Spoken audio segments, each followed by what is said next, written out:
Tirupati railway స్టేషన్లో భారీ అగ్ని ప్రమాదం జరిగింది. స్టేషన్ లూప్ లైన్లో ఉన్న రాయలసీమ షిరిడి ఎక్స్ప్రెస్ రైళ్లలో మంటలు చెలరేగాయి.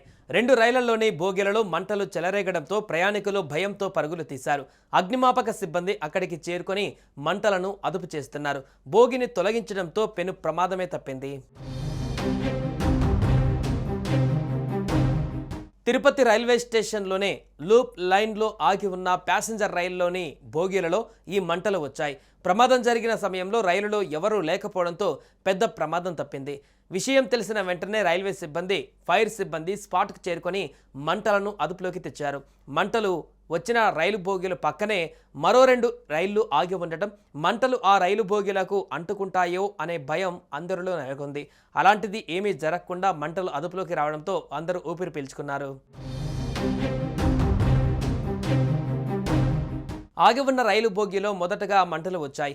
ఈ మంటలు చాలా ప్రాంతం వరకు కనిపించటం, నల్లటి పొగ చుట్టుపక్కల ప్రాంతాలను కమ్మేయడంతో ఏం జరుగుతుందో అనే భయం స్థానికులలో కనిపించింది. దీంతో ఈ ఘటనతో రైళ్ల రాకపోకలకు కొద్ది సమయం బ్రేక్ పడింది.